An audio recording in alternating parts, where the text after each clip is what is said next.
did, because Mad Lions, no one had Mad Lions top 2 out of every. I don't think I saw anyone analyst, who did, mate. No. Yeah, out of every analyst, they had them like 4th through 6th. I think the highest I saw them was 4th. Yes. Everyone else had, Koi G2 at the top, Vitality at the top. That was generally everyone's like top 3. I mean, some people had XL at the top. We won't go into that. We'll just we'll just end up letting that one pass. But no one thought that this Mad team was going to be necessarily any better than they were last year, and they finished 4th in summer. So they definitely outdid expectations. I think that they were able to find a playstyle that was like allowing them to actually show their strengths. They're able to find picks, like for example in this best of 5 series, like the Gragas mid, that allows their players to do what they're good at. Like Niski is a playmaker, right? You give him a champion that has more agency, that he's allowed to make these plays on. Team looks a lot better. At the end of the day, they just don't have like the overall player level to compete with the top teams. I mean, I think you saw it in this last series. I mean, Karzu was just mega outclassed. He was pretty much outclassed, I think.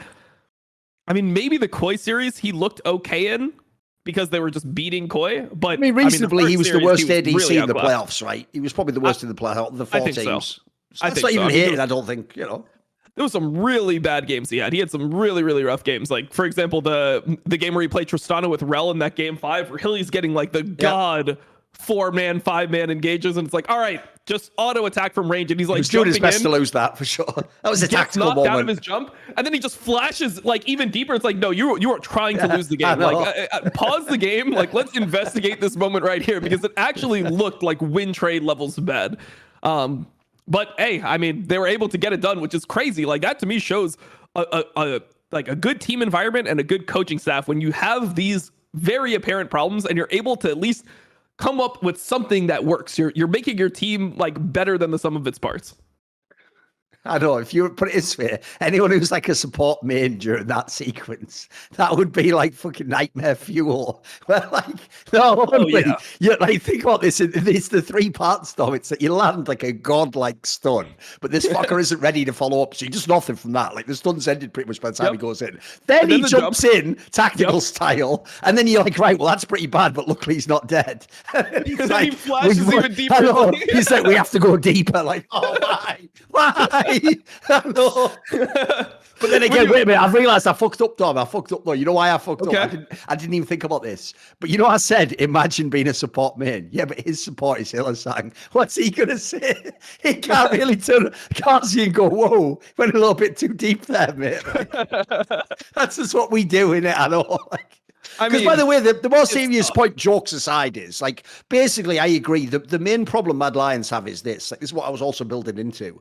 Is, look, I'll give them all the plaudits I can for coming second. Great job by the coaching staff. Almost every player played better. Like I said, like the Chasey guy's way better than I thought. Look, he still definitely has flaws. Definitely throws games. But yeah, definitely has games that he's strong on. And he has, by the way, like his Jace is definitely way better than a lot of Western players. Like, fair play. But the problem is, basically, all does lead to, like, 1, you should hope Mad Lions isn't the second best team in the next split. And then 2, they probably won't be. Like, if I actually look at their team, I also think this is almost the best you could make out of this group of players, Like, realistically, where are you going to get, like, a bigger performance from a player next split in Mad Lions? That's the problem I have, Like, maybe Hillsang can play better if the meta switches. I'll give him that, That's but exactly it. Isn't that it? Isn't that the only swap we're going to get, though?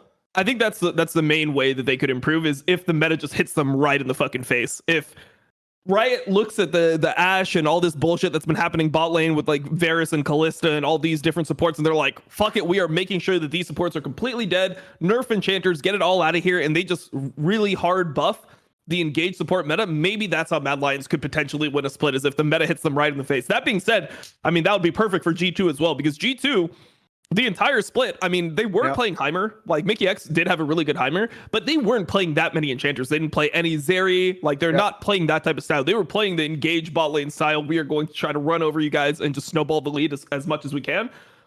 And if the meta hits Mad Lions, it's also hitting G2. So maybe, like, I guess it's also hitting Vitality as well, if you really think about it. So I'm not even sure if that would necessarily move them up that much, but maybe it would give them like a chance to like flip more games, like just win more games than they did in this version of G2. The obvious joke is, like, as you said, like, as you go through the meta, you have to see who it hits, right, Dom? So they go, like, we're bringing back, like, the engage supports. So then Hillsong's like, oh, yes, nice, I'm back in the game. And Mickey X is like, don't forget about me, though. And then Rox is like, what about, shut up, get out. Like, get out. Nothing, get him out now. Get him out. It's over for you. Like, because obviously people don't know in theory that it's supposed to be his style. But at least it's my hope he will never be playing LAC again. Like, sorry, but it just didn't work out, did it? It didn't work. Damn. It wasn't good.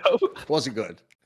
I mean, yeah, no, it definitely was a good split for Rux. See more cool, funny, interesting clips based on topics from my content? Well, subscribe to this channel then, or, you know, be a pleb and don't.